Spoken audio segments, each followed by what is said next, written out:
I'm Rob Skinner, and this is the Rob Skinner Podcast. Today, my wife Pam and I interviewed Jeanie Shaw, author of 17 books. She shares about her life and ministry and writing career and how she's coped losing her husband, Wyndham. All this and more on the Rob Skinner Podcast.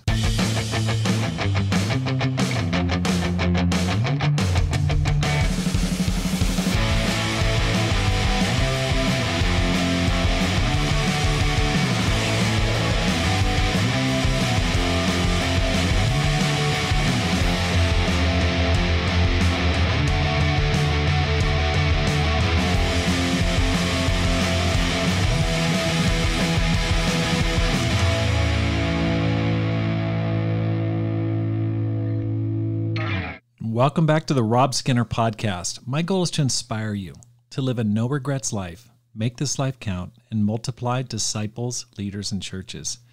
I'm here with my wonderful wife, Pam Skinner. Baby, it's great to have you on the program. Oh, thanks. I always love being here. I know that when we talked about interviewing Jeanie Shaw, it's like, you got to be in this one. Oh, yeah. I wasn't going to miss this, Jeanie. No way. and this is great. It's great to have you on the program, Jeanie. Thank you so much for joining us.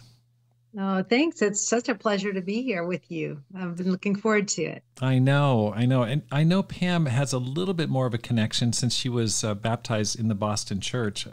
I don't think our paths have ever crossed. I don't think so. No, I don't think so. But I've heard so many things about you, and it's like what really triggered is I know that Joel Pede invited you to come and speak at the Climb Conference in November. And so it is a real honor to have you come and speak. I'm looking forward to your class. Well, I'm looking forward to it. Yes. Yeah, I appreciate so much. Yes, we have a lot of people I'm sure that we are connected with over the years. Probably. Oh, absolutely. I mean, I've got, I think is this your most recent book? That's my most recent, yes. Okay, yes. Well, we'll talk about that later. But I've, over the years, appreciated all your writing. And I know even a couple years ago, I just had some personal questions and emailed you, and you got right back to me. I don't know if you remember that, but you're very available, and you're obviously just a great role model for us women and wives in the ministry. So thank you for being here. Jeanie, how did you become a Christian? Oh, wow. Well, we're talking a lot of years ago. So, yeah, I just had my 69th birthday a few weeks ago, and Wow. I became a Christian when I was 13 years old. So you can do the math there. It's been a lot of years. Wow. Oh my gosh. Yeah, I was very fortunate to grow up in a Christian family, and I grew up in Gainesville, Florida. And my dad, he worked at the University of Florida and wanted to see a church started near the university campus. And so really worked to get this little church started near the campus. And my mom's dad was an elder at the local Church of Christ, not near the campus. And I think it was probably not an easy transition for her to move over there, but he really started that church there that later became Crossroads Church of Christ, and where a lot of ministry people were changed that or converted through that time. And so that was really exciting. And so I got to see that. As the campus ministry was really growing, I was a high school student, and but before that, 13 was actually kind of old in those days. Wow. Yeah. And so I'm sure people were kind of wondering, and I was already getting a bit rebellious, to be honest. I wasn't sure. I saw Christianity is a little stifling to me at that time, but I could never really enjoy the world because I felt so guilty and ashamed of what I knew was true.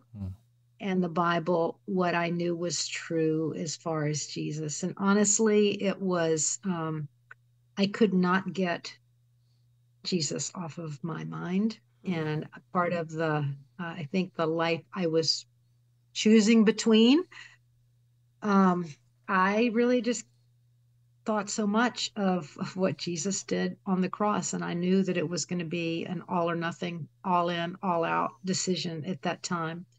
At that time, there were no formal studies that Right. we went through. Um, I just knew what Jesus had done for me, and I wanted to respond to him. And I kind of, it's funny, I kind of counted the cost with myself. I remember asking myself the question, I think it was the night before I decided to get baptized. And I remember thinking, well, what if somebody asked you to move to Africa? Would you go? What if someone came to you with a gun and tried to get you to deny Jesus? And, it's funny, those big things sometimes we think of, and it's little things, but ironically, God always has a sense of humor. Later, we were asked to go to Africa, and I was actually excited about it. Plans changed, and so that didn't actually happen with some needs and Boston and the church in South Africa at the time. And early in my college life, I'm somewhere between high school and college. I wasn't held by gunpoint, but I was at knife point, and I did have an opportunity to share my faith. It was a very frightening experience, but I thought, isn't that really ironic that those two things I went back to, and I thought, okay, God, you have always been with me and faithful, and um, you know, I never looked back. It's not that I didn't have times of weakness or sin. It's just that I knew that I was in this for life. Mm-hmm. And so I have never regretted a day of that. You were mugged at knife point. Can you talk a little bit about what happened? Yes, actually, I put that story, you Uh-huh. can read about it, probably one of the first books I wrote, My Mm-hmm. Morning Cup. Yeah, But I remember that. yes, I woke up in the middle of the night with a man laying on top of me with a knife. And he said, "Don't scream, I have a knife." And it was very, the conversations I had with God during that time, but also conversations with him. I told him what he was doing was wrong and he was going to have to account to God for this. And it was probably, I bet, about an hour conversation. And he told me he had planned to do everything to me that I'd ever read about, but he was leaving and he didn't know why. And he left, and I was unharmed, unhurt. Oh my And gosh. it was, yeah, It, it's, it took an hour. That was an hour. I Oh, could see, a clock on my little bed shelf. I never saw his face.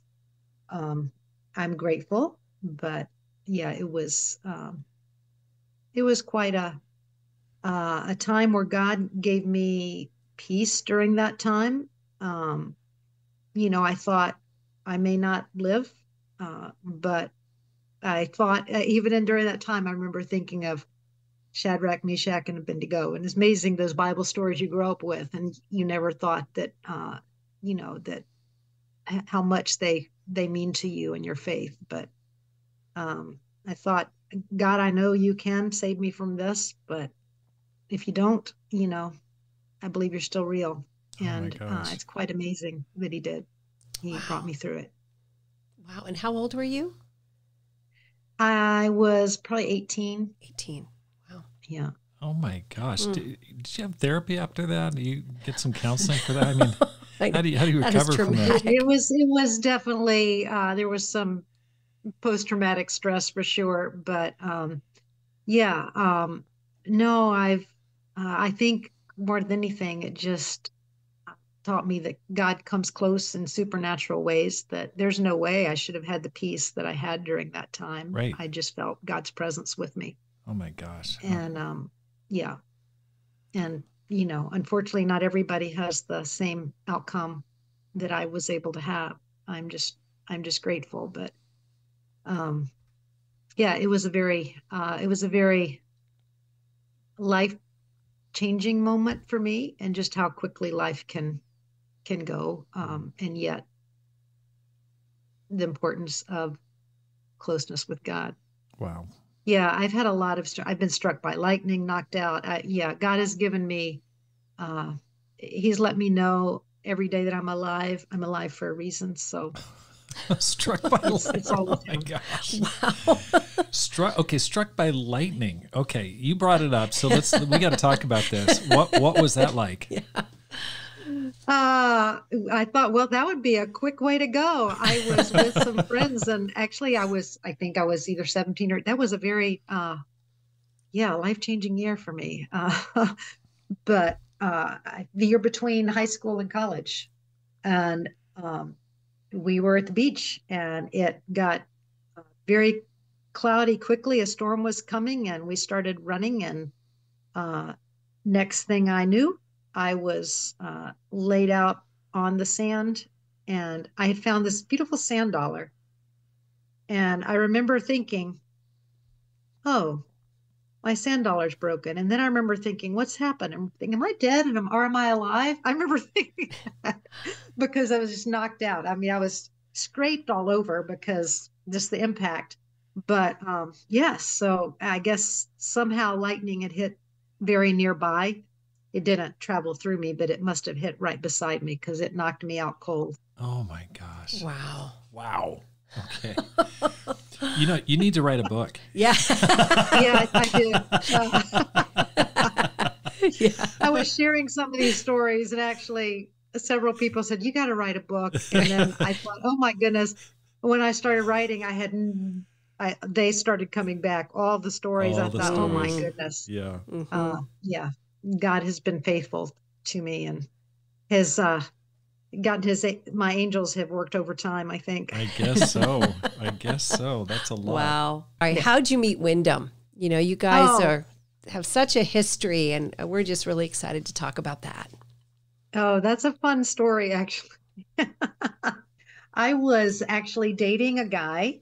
I was senior in high school, and he was a new Christian at church, and Wyndham was on his dorm floor. And Wyndham had a girlfriend that lived in another state. And we kind of felt bad for Wyndham because his girlfriend was, gone. And he started coming to church with us. And we would take him out on dates with us. Because, I mean, this poor guy, his girlfriend lived in another state. And yeah, long story short, Wyndham and I became really good friends. And he was baptized during that time. And I remember one day I was devastated. My boyfriend broke up with me. And, I remember him saying, one day you're going to marry Wyndham. And I was like, what are you? And I was kind of brokenhearted because I was dating this guy. And yeah. And Wyndham and I were such close friends. And I was, and his girlfriend was baptized, but they broke up. And she would stay with me in the dorm. And so, and I remember after they broke up, I was, figuring out, thinking, oh, what about this girl? Why don't you take her out? Why don't you, and yeah, then all of a sudden, this was funny. Our first date. Well, I have some really funny stories of first dates, but our first date, I wasn't quite sure it was a first date, but I think things were starting to change. He was an RA on the dorm floor. And so he said, the RAs have a Christmas party they, have to go to, and I'm supposed to take somebody, and you're the only one I could think of that had a car. That was the very suave, romantic mood. Our second date was a triple date, only what he didn't know is the triple, the guys didn't have dates. And so it was me and Tom Brown and Andy Van Buren and Wyndham at a basketball game. So that was really interesting. But we have some funny stories, but I knew he was so sincere and so full of integrity. I could never fault him for that. And then I remember that night I was talking to his sister, and his sister had recently become a Christian, and she was at the university as well. And I remember thinking, oh, I think I'm really feeling some things for your brother. And we were both kind of like, oh no, this could ruin everybody's friendship. And yet he was thinking the same things. So, yeah. This is amazing. So you were there at the very inception of the Crossroads Church of Christ. Yes, beforehand. Mm-hmm. Okay, so the elders, is it Richard Whitehead? Yes, he was my dad. That's your dad. That's your dad. Wow. That's my dad. Yes. Oh my gosh. Okay, so I've heard his name countless. Didn't realize that was your dad. Yes. Yes. So you were a high school student in the late 60s, I'm taking it? Yeah, I graduated high school in 72. Okay, so and then you went to the University of Florida? You didn't go somewhere else? I went to the University of Florida. Mm-hmm. Wow. Yes. Wow, so you stayed at home and... No, I went to the dorm. I knew I was, very eager to make a difference in this world, and just so I lived in a dorm, and that's a great story too. I played tennis in high school. Actually, was trying to start a tennis team because girls didn't have sports during those years. So a friend of mine and I we were playing tennis. We decided to room together, and yet something happened that it didn't work out. We got a different roommate.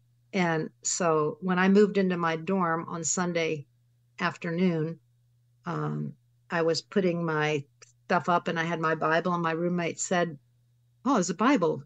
You go to church?" I said, "Yeah." I said, "I'm getting ready to go. We had Sunday evening service." And I said, "You want to come?" And she did. And 3 weeks later, she was baptized. Oh my gosh. I think there were 6 girls on that floor. It was Hume Hall honors floor. And I think there were 6 girls that year that got baptized on that floor. It was really exciting, very exciting. Wow. That is. So, that was a crazy time. So many people, Randy McKean, you know Randy? Yes. No, yeah, Randy and Kay. Mm-hmm. Kay's one of my closest friends. Mm-hmm. Oh my gosh, because he was right around that time period. You guys must be close in age, I'm assuming. Yes, very close in age. He's a little younger than me. Kay wouldn't like me saying this. She's just a slightly younger. Okay. but Bruce Williams had already graduated by the time you came in. He was still there, I think. Yeah, he might have graduated about the time I came in, probably. Okay. That was about Kip was converted right around that time when you were a freshman. Mm-hmm. Right. Wow. Okay. Tom and Kelly Brown. Tom and Kelly Brown. Yeah. Yes. Mm-hmm. Uh-huh. You've seen it all. Yep. Yes, that's right. Like, yes. if you could describe the atmosphere of the church at that time, what was in the water? What was going on there that spawned so many campus ministers and church leaders? I think that it was a very unique time, of course, in history. There was, the Vietnam War was going on. There was so much, desegregation was a new thing. There was a lot of course, the whole Woodstock and all the things from there. It was a time of questioning, a time of, I think that young people especially, weren't just satisfied with the status quo. And so there was an openness for, what is my life? What am I living for? And, it was basically a group of people who loved Jesus, and we didn't really know what we were doing. We just talked about Jesus. And, Jesus can change your life. Changed up my life. He can change your life. And our Bible studies with people pretty much consisted of, let's read this. This is, we would read about Jesus. We would read about sin, and we would read about getting forgiven of sin. And a lot of people were baptized, honestly, in a few days, and who are still around. It was really That's awesome. encouraging to see. It was Yeah. It's amazing that God gave you such a vantage point from your conversion at 13. I mean, till now. I mean, that whole generation now is in the process of retiring, but if they haven't already. But it's so interesting that you've seen it all. I hope you'll write a book about those early days. That would be a great topic. Yeah, I think I'm going to do a memoir because, I that and will include a lot of those things as well. Absolutely. That would be wonderful. Can you give an overview of your career, like from that time period until now? Just give us a 30,000-foot overview of where you've been, what you've done. Sure. Yes. I knew I wanted to be in the ministry. And Wyndham was actually a couple years ahead of me in school. And I'd done a lot of maybe some pre-college work in high school. So I was on a fast track and I took a lot of hours. And so when he got a job after he graduated at NC State, working with the church there and with the campus ministry at NC State, Duke Chapel Hill, that's where we met. The Greens, that's where met, Doug, so many people, Douglas Jacoby, Doug Arthur, in that campus ministry there. But so I actually was in journalism, and I just looked through the catalog and decided what could I do and take the most classes in to graduate as fast as possible. So I finished out in 2.5 years, and so I could join him early. I did my internship in North Carolina. So that's where we started at NC State, and we were there for 5 years. That was really exciting time. We saw kind of very similar to things that happened at Crossroads. I mean, just a lot of students. There were over 100 students baptized that first year, and Wow. It was so encouraging to see God at work in just a really amazing way. We went from there. Those were the times when campus ministries and some of the established traditional churches had a hard time meshing. And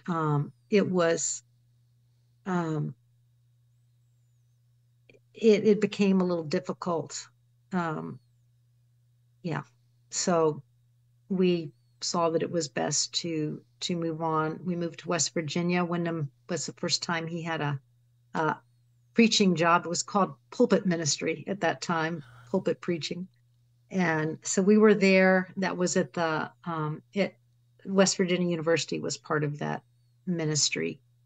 We were there for 3 years. And then that didn't work out so well over time. The church grew. It was, but it was hard to mesh the two. And some of those who'd been students in Raleigh when we were there had been asking us to come to Charlotte. They had gone there and asked if we would start a church there with them. And the time hadn't been right before, but hey, we were without a job. The time seemed right. And so we gathered, it was kind of cool because there were 13 of us in all, and people just said, okay, what can you give to support? And so they supported us during that time. We came and moved in with a family. We were a family of 2 at the time. I didn't know that I was pregnant with my 3rd when we moved there. And, we lived with a family, and it was a wonderful time. It was a great time in Charlotte. And we were there for 5 years. And that's when Al and Bob came to visit and asked if we would consider moving to Boston, just to try to kind of bring more unity throughout the churches and to train for world missions. And that's something we were eager to do and learn and be a part of. And so we moved to Boston for 6 months, supposedly. Then we were supposed to go back somewhere in the South, but we were the old people in the church then. When we moved to Boston, we were some of the older. I think we moved, yeah, my oldest was in fourth or fifth grade, Melissa, and then our youngest had not yet started kindergarten. And so um, we, when she was baptized, Melissa is a young teen, and when Wyndham was 38 or 39, he was asked to be an elder. Wow. And so, like I said, we were the old ones. And so, and then asked us if we would be willing to be permanent Boston staff. That's not the intent we had, but God made it clear that was the plan. So we were there. We did do an 8-year stint with Hope Worldwide, while still serving the Boston church. We worked a lot with Eastern Europe, particularly with orphanages there. That's where we met and adopted our youngest son, who was 12 when he came to live with us. Wow. So, and what year was that you moved to Boston? We moved to Boston in 1987. 1987. Okay. There was a lot going on at that time. Oh my gosh. Yes. Yes. A lot of churches were getting reconstructed. There was a push for unity among the churches. Mm-hmm. Really, lot of activity, a lot of mission teams going out at that time. Mm-hmm. Okay, so they why did Al and Bob seek you out? I mean, like what triggered that? Were you in communication with them? Like, why did they just think we're going to just go talk to Wyndham? Go talk to Wyndham and Jeanie. Well, I don't know. I really didn't appreciate it so much at the time, to be real honest. Because we were really happy there. We loved it there. And honestly, the church there really suffered a lot afterwards. That was really hard. I had to really, I had to really work through that because, it wasn't like there wasn't plans for it to be taken care of, but it was, went through a very difficult time. And so, that was hard. But I think just the gathering of people who were, who were raising up ministry people, and Wyndham had put a lot of young men in the ministry, and I think the desire to unite and bring together, but we're trying to see a whole world be evangelized, which kind of the vision went from seeing a campus on every state to seeing a church in every country. Right. And so that was just going to take all hands on deck. And so right. I think they were looking for all the hands that they could get. Okay. Wow. So you guys stayed in Boston and were there till just recently. Yes. Mm-hmm. Yes. Yes. Yes. Wyndham passed away in 2019. I was there and still in the ministry another year until I was 67 and retired then. But yes, we were there for all that time. Wow. Okay, since you brought up Wyndham, how did you make it through the death of your husband?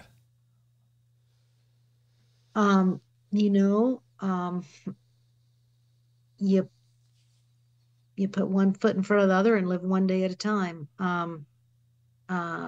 Certainly that's something I never, you never think, oh, this is my healthy husband. This is gonna happen to him. And he had a disease called multiple system atrophy, which is honestly, it's horrific. It is horrific. It takes every function of your body and disables it except for your mind. So people know more about ALS. I'm familiar with it. It's similar and not in how it presents, but maybe even a little more cruel at times. But I think there's you don't really have a choice of what's going to happen. You only have a choice and what you're going to hold to and hold on to. And, they're the hardest times. Those are the hardest days of my life. During the last year, I couldn't really even communicate with him because he couldn't talk. And yet he could think, so it was like trying to guess what he was needing and saying. Although the day before he died, God gave him a voice for a few moments, and he was able to tell me he loved me and he was going to die. So that was very, very precious. Wow. But I think those times of loss and suffering, don't want them back, but there's a closeness to God, a sacredness that is unlike any other time I've experienced, when God's presence is just, it's just everything. It's everything. When Wyndham got sick, the first thing, because it's a terminal diagnosis, he read the book of Job, and, he said, I'm determined I will not lose my integrity. And, approached it with, instead of why me, why not me? And he determined at that time, he said, I'm going to live every day courageous and faithful and cheerful and grateful. And he made that commitment, and I made the same commitment, and we did every day. And I hoped, as anyone does, that God would heal him. God said no.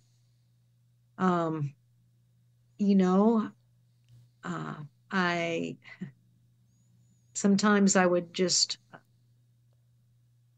kind of my therapy, I would put on headphones, go into the water, and go to a nearby pool and just swim and listen to worship music and cry into my goggles. It was, but I would just say God was near, God was close, God provided. You learn something about, because I was caregiving, I was still in the ministry, and I was in graduate school during that last year as well. And,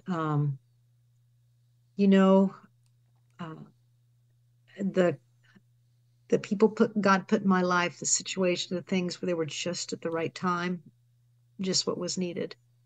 And so, it was a time, I just feel like a lot of people would give a day, would long for a day to experience the kind of love and from the spouse and from God. And I got to have that for almost 45 years. So to me, hope is everything. When that this life is not what you're living for, when that eternal life has already started, there's just another side of it that can't see. And that is everything. That is just precious hope for me. And, I think, wow, he's the blessed one. He's living in a way that I don't know what it is. In fact, it was interesting. One day, as I was not too long after he died, I was crying. I was praying. I said, God, I know he's in paradise. We don't know what that means. I don't know what it looks like. None of us do. Right. We don't know the other side. And I just said, I know he's good. I said, can you just tell me he's okay? Just tell me everything's okay. And I remember I was repeating that phrase over and over again. God, I just want to know everything's okay. Everything's okay. I got up out of my room where I had been crying and praying, and the phone rang. And it was an older woman in another region. I didn't really know her. And she said, you might think I'm a little strange because I really don't know you, but I felt like I had to call, and I just needed to tell you that everything's okay. Oh my gosh. Yeah, she writes about that. Yeah.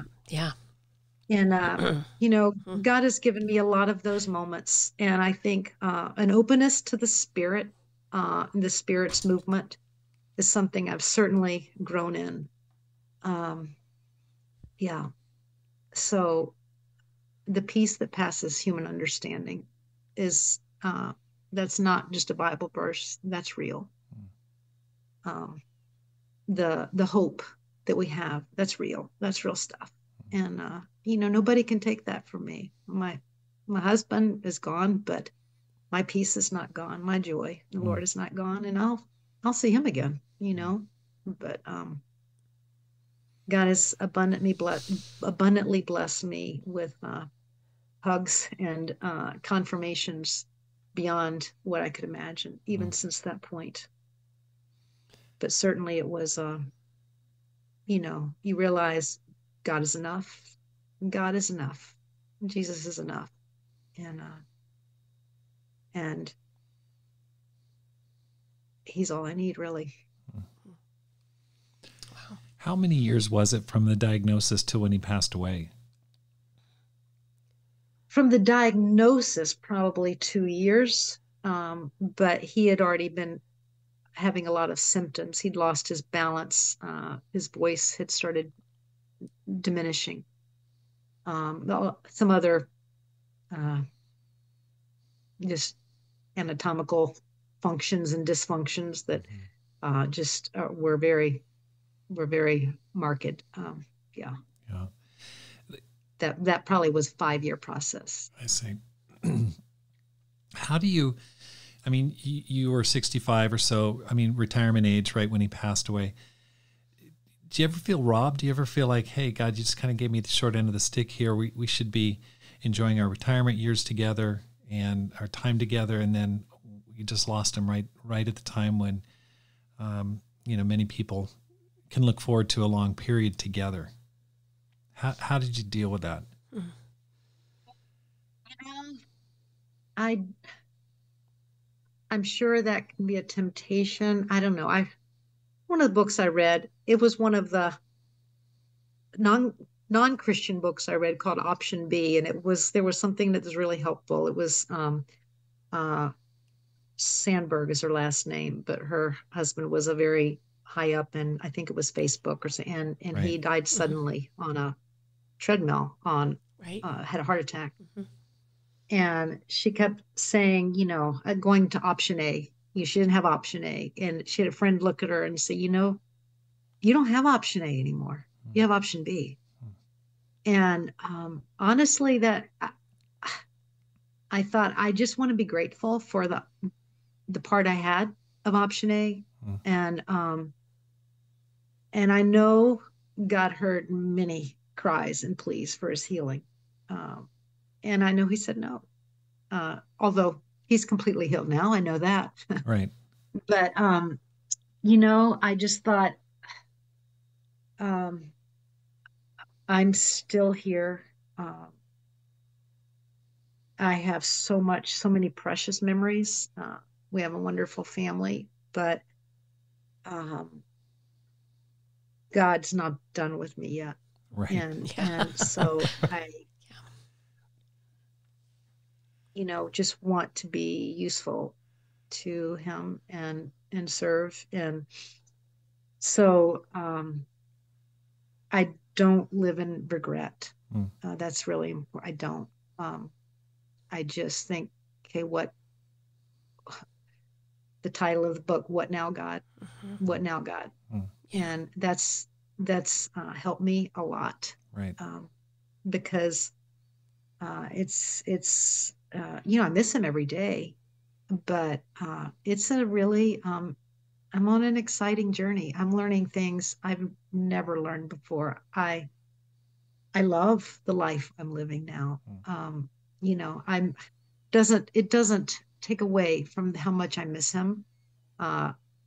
Would I rather him be here enjoying together? Yes, but I love life. I love life with God. I love the new things he's teaching me, showing me. I love the opportunities that I'm having now. I was talking to someone before this of some of my plans, and I get adrenaline. I get excited, Well, so. Right. it's funny you bring that up because your daughter, Melissa Miller, and her husband, Kevin, came out and did a retreat for our leadership Such a great time. in Arizona.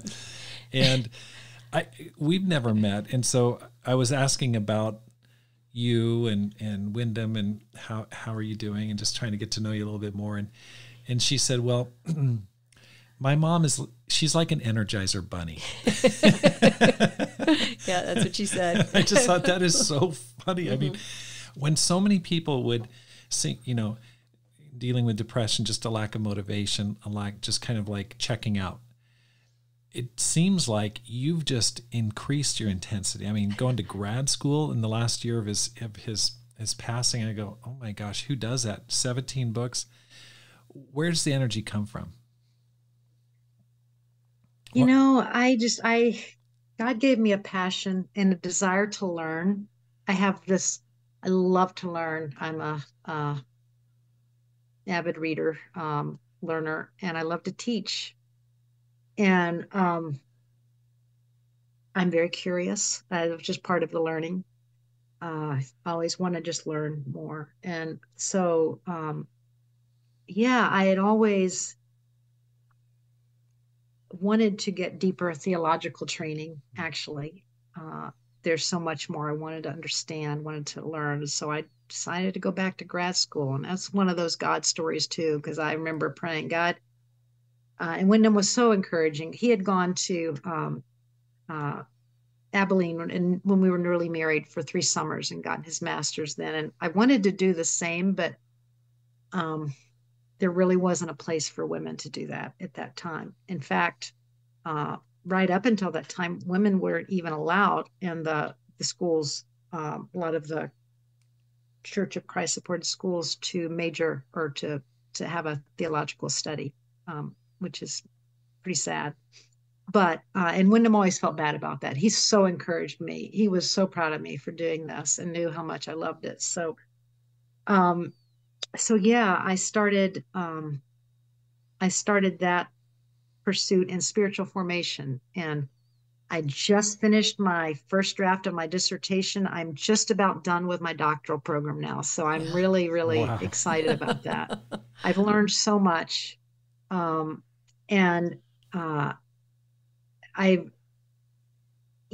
keep thinking, how can I pass these things on? How can I use it teaching and writing? But I also just recently am finishing, and May 2nd is my last day. I've just finished practice clients of a Christian coaching certification.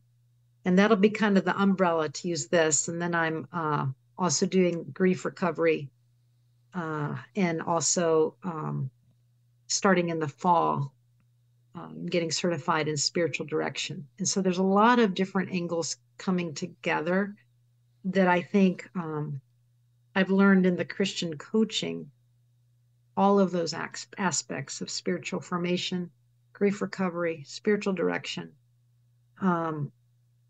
they're all very useful. And so I'm putting that together now, but it energizes me because I think it meets needs that meets felt needs that people have. And when I can help connect people and their felt needs to God and to the movement of God's Spirit, it thrills me.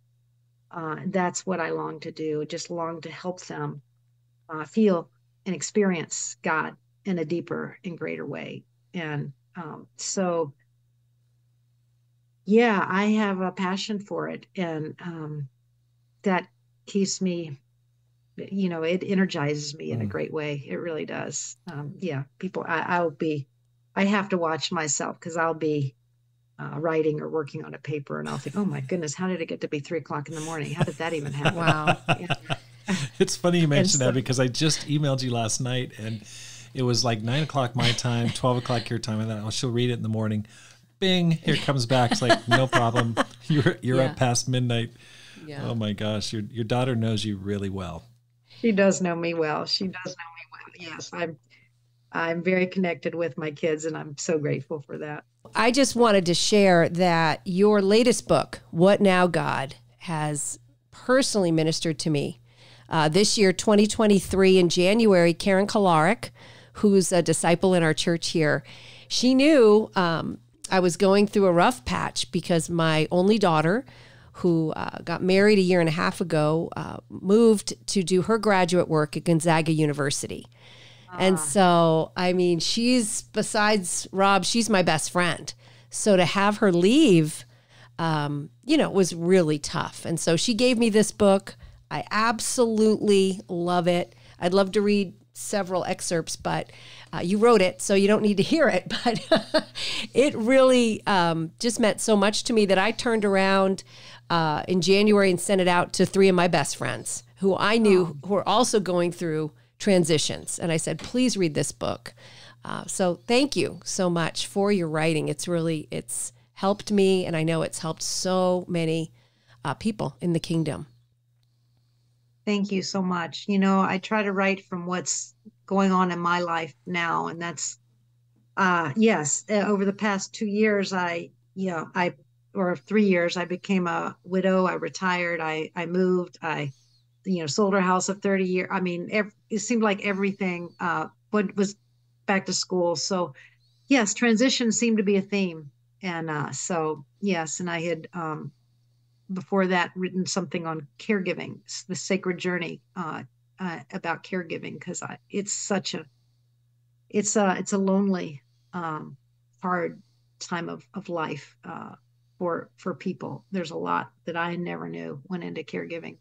And then I'd been doing a study on women. And so I was also just, wanted to share that. So that's when I wrote on that as well. So those are kind of the, and then lessons I learned from Wyndham, Wednesdays with Wyndham. That was very cathartic for me. That was, I tried to just share, he's very wise. Some of the biggest life lessons that I learned from him. Wow. Yeah, that's great. And didn't you also write a book about aging gracefully? Yes, called An Aging Grace. Yes. And that's an anthology. I collect a lot of people who had different areas, because I feel like, their experiences, if we combine them, they can be so much more beneficial. And that was a lot of fun to write. It was, I think, covered a lot of needed topics on aging, but we tried to have a good bit of humor in there as well. I love to laugh. That's really important to me. Same here. Yeah, absolutely. Thanks for listening today.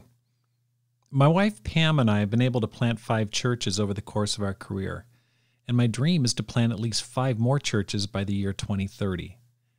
My next planting target is Green Valley, Arizona. This area is one of the fastest growing in Arizona, and your support will help me to turn that dream into reality. Your tax-deductible gift will help get this church off the ground. So please give today at TucsonChurchOfChrist.org, TucsonChurchOfChrist.org, and then look for and select the general fund when you give. Thank you so much. Jeanie, how did you get into writing? When I was probably 8 or 9 years old, I loved to write. I'll tell you my first poem. As I was sitting on the throne in a fantasy world all alone, my glee vanished like a vapor when I saw there was no toilet paper. Very deep and spiritual. And I used to write, and I would put my pages together in little cardboard and staple them. But then I got just way too busy. Life was way too busy, and I'd kind of forgotten about it. And Sheila Jones encouraged me to write. I had taken a lot of journal reflections, and I shared some of them when we were adopting Jacob. And that was really my first book, Jacob's Journey. And then I mentioned some of the crazy experiences, and she suggested, why don't you put those together in a book? And she was really encouraging and helpful. And, I learned so much through my wonderful editors, especially Sheila and Elizabeth Thompson. And I thought writing was such a labor of love. It was hard work. I finished a book and I thought, that's it. That's my book for life. I can't do this again. And then God just kept putting things on my heart to write. And they always come out of life experience and things that are going on in my life, and I just try to share those. And so as long as those things keep coming, then I want to keep writing. You mentioned David Tackle. I just interviewed him a couple days ago. He wrote the book Forming, A Work of Grace. You're studying, your doctorate is in spiritual formation. Now that's a phrase that I've just seems like the last couple of years, everyone's talking about spiritual formation. Can you talk a little bit about what got you interested in that whole field? Yes. I feel like, honestly, though I've always loved God, I feel like the emphasis throughout my experience in the church has been a lot on doing, a lot on knowing and doing, and production and learning facts about the Bible, and but not a lot on being, not a lot on just being with God and being God's beloved. And I think this idea of just I don't know, there's a judgmental aspect of that I carried with me, of never being enough, or always on the edge, and I think express that toward others as well, just too much of a judgmental posture. And I just wanted to go deeper.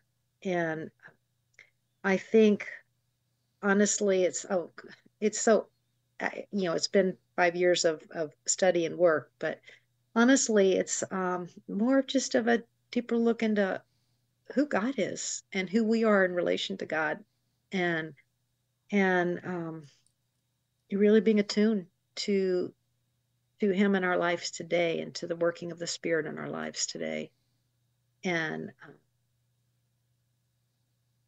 maybe slowing down some to catch up with God. Mm. It's been a great journey for me. It really has been. Interesting. One that's helped me, yes, grow in the grace and knowledge of our Lord Jesus Christ, for sure. Wow, I love that. It's very needed. When you look back, 17 books, a career in the ministry, do you have a proudest moment? Is there something you look back and go, that really makes me happy? Yeah, I think perhaps there's three things that come to mind. One, certainly working in the third world and with or in the developing countries and with orphans changed me forever. I think a day we were able to bring 17 kids into a home that we built there, who didn't who were from orphanages and lots of trauma and abuse. I remember just watching them come in, and I remember that first night there thinking, what have we just done? Is both it was it was well beyond our expertise, the kind of trauma there, but knowing that some of these kids were getting a chance that they wouldn't have, that was something very meaningful to me. The plight of orphans just has really been near and dear to my heart. So I think that was, and I love staying in touch with so many of them. That to me is something I'm grateful for. I think when you ask what's the proudest moment, I think I think maybe when Wyndham took his last breath, knowing that God had been with us, and I tried to make every day as wonderful as possible for him, and that God had seen us through. Uh, I don't know. I was proud of myself. I was just proud of God, and how he'd worked, and that, uh, wow, you did it. You finished the race. You finished the race beautifully. So, yeah, that was a moment, a significant moment, and just the doing it in community with my family. Um, we're just really close, and I think I feel very grateful for that and the legacy there. And I think recently, finishing the first draft of my dissertation, the blood, sweat, and tears, no, maybe tears and sweat, probably no blood, maybe some paper cuts, but uh, yeah, I felt really encouraged by that because it was something I remember thinking, would this even be a possibility? And yeah, it's been a lot of work, but it's been something that's been so encouraging to me. Really, I thought, wow, I never thought I could do this.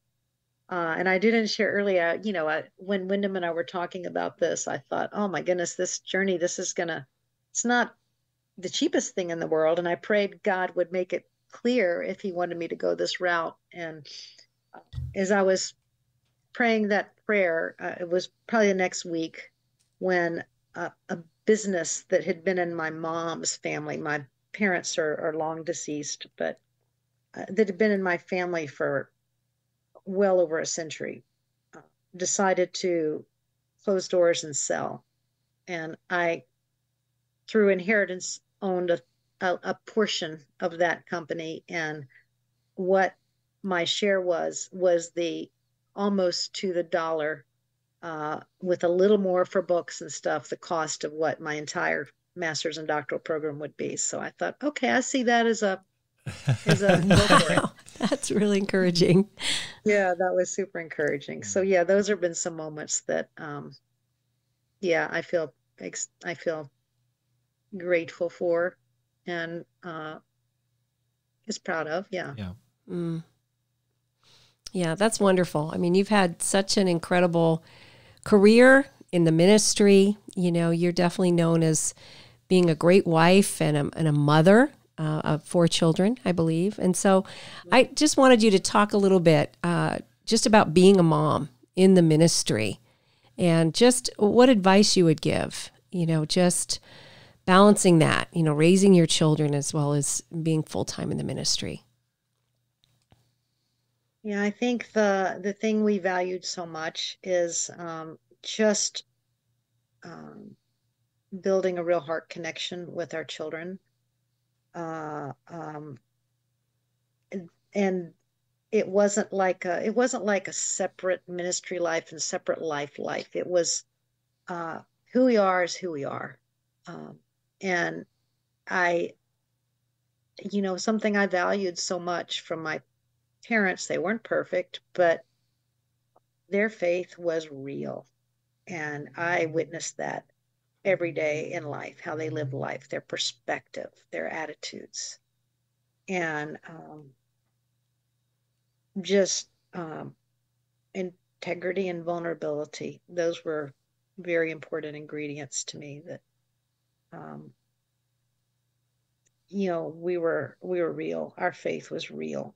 It is real. And it's something we talked about. It wasn't a thing to do we didn't want them to feel, you know, you have to measure up, make us look good kind of, it's, you are who you are and we are who we are. And we're trying together to learn, to grow together, to please God. And I think, I would try when, um, they were struggling with something. One, we really tried to both model and encourage vulnerability. Um, you're safe. to talk about your fears. You're safe to talk about your struggles and temptations. And I think I think they felt that. And I think I tried when they would struggle with something or be to say, yeah, you remind me of me. I get that, and share from my own life. But I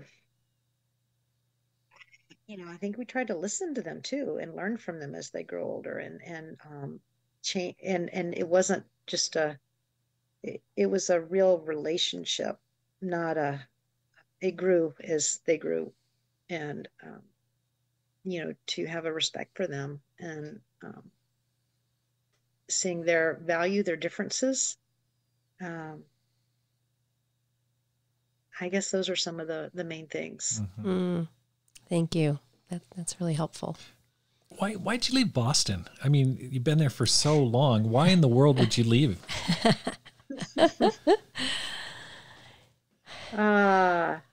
Yeah. I think, well, probably the biggest thing was I knew that I didn't want to stay in the same house we'd been in for a long time. It was more like a family home and bigger than we needed, but also so many precious memories, but honestly, some really hard ones. Wyndham was so ill and died in our bedroom. And, it was kind of hard to get some of those hard images of struggle in times when he'd have to be resuscitated or different times. There was just some, I thought, yeah. And um, yeah, my daughter who lives, three of my children and their families live in Massachusetts. And my daughter who had been here for 7 years and her family said, it's my turn. Yeah. And I just thought it would, I'd been in a large church and I just thought a change would be good. Right. It was right. time. God made a lot of things clear during that time. And oh my goodness, he blessed it so many ways. Right. So many ways. Once I made that decision, I had not one day of regret. I had not one day I looked back and said, I don't think this was the right thing. So, which is kind of unusual, I think. I just feel like it was the right things. Have you thought about remarriage? People have asked me. I have absolutely no desire for that. No. Some people do. I don't. I don't have any interest in that. Let me ask you this question. What's one thing you wish every young woman knew? Oh, that's a good one. You are enough. You are beloved by God. It's so easy to try to gain our identity and our worth from what we do or what we have or what others think of us, instead of just really being beloved by God, to find ways to use the gifts God has given you, because they're so rich and so full. I think, I don't know, somehow and how I had grown up, I felt something about being a woman. I felt there was something intrinsically in me. This is why I studied this so hard, maybe a little less than. And I think even just realizing, oh wow, God's the full embodiment of male and female. And I'm created in His image. I just want women to know that God sees you, He hears you, He loves you, no matter what you go through in life, because there will be trauma, there will be sadness, there'll be illness, there'll be death, there'll be injustice. Jesus is enough, and He understands. He gets us. He gets it. He's been there. And He hates the injustice. He hates the illness. He hates all that.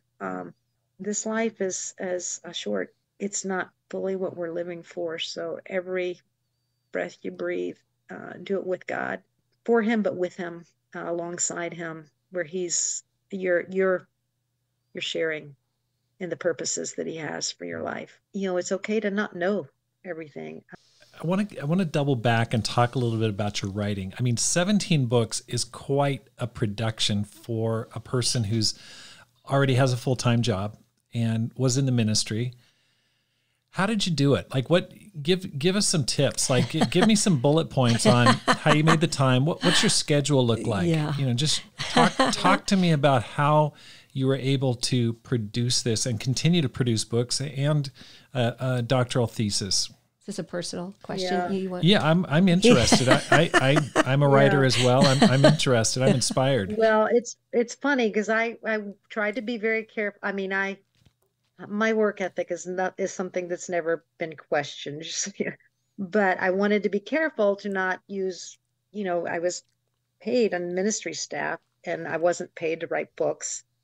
But I used and I used my books a lot in the ministry, but honestly, I spent a lot of late nights writing. That's not for everybody, but for me, that's when I was able just to feel like, okay, I can be in the quiet and by myself. Wyndham would be gracious with me times, and he would tell you, when does she do that? She does it late at night. So that's what I do. And I'd work at them over time. And then sometimes I would take a week off or something just to get things finished up and together. Sometimes they came quickly. That last book I'd been taking notes about, I thought about, but I had a break between classes over Christmas. I spent hours putting that together over a Christmas break. By that time I was already retired though, so that, Wyndham loved to go fish. I love to go write. I find pleasure in it. So it wasn't like oh my goodness, I got to go write. It's like, get me to my computer to write most of the time. That's wonderful. It's not always easy like that, especially the editing process. It's having a good editor is absolutely essential. You may have covered this already, but what advice would you give to a person who wants to make this life count? Realize that you are created in the image of God and are partnering with God and being so thankful, so grateful to God every day, having the moments of gratitude, awe, and remembrance of what God has done throughout history, throughout time, but in your life. And to just walk with him every day. That's my greatest joy every day, is just to walk with God. As I walk along the river, I sometimes I miss holding hands with my husband. Sometimes I'll just envision holding hands with Jesus. Sometimes it's seeing his creation, being with him, being invigorated by that, having that fill me, receiving from him. Because I didn't used to do that very well. I would give, but could run dry from not really taking the time to receive from him. I live across the street from the river, the Connecticut River, and I love rivers. I love they're a whole image to me of the source from God and flowing into something. And I also pass a big fountain as I go by, and I just say out loud to God every day, and that's a gratitude that of who he is your love, O Lord, reaches to the heavens, your faithfulness to the skies, your righteousness like the mighty mountains. You preserve both people and animals. How priceless is your unfailing love. People take refuge in the shadow of your wings and feast on the abundance of your house. You give them drink from your river of life. With you is a fountain of life. In your light, we see light. And I just, that's Psalm 86. And I just share that and say that as I walk by the fountain, as I watch the river. And I remember, God is so good. God is so good. He's so great. And I can feast on the abundance of his house, and I can drink from the river of his delight. And with him is my fountain of life. And in his light, I see light. And that's, to me, that kind of sums up life for me right there. And Wow. that's the way I want to live. Jeanie, thank you so much for your time. Really Thank you for appreciate sharing it. that. Thanks for listening to the Rob Skinner Podcast. If you're enjoying the show, I'd like to ask your help and support through one of the following. First of all, hit the subscribe button. Secondly, read one of my books, How to Plant and Grow a Church, or Courage, How to Make This Life Count. And finally, support the program financially by going to the TucsonChurchofChrist.org website and going to the Donate tab. Look for the General Fund when you give. Your tax-deductible gift will help me to plant 5 or more churches by 2030. I really appreciate people who've given already, and it's been super helpful. People like Melanie Yu and others have been so generous. It's making a difference because my goal is to inspire you to make this life count, live a no-regrets life, and multiply disciples, leaders, and churches. Have a great day and make this life count.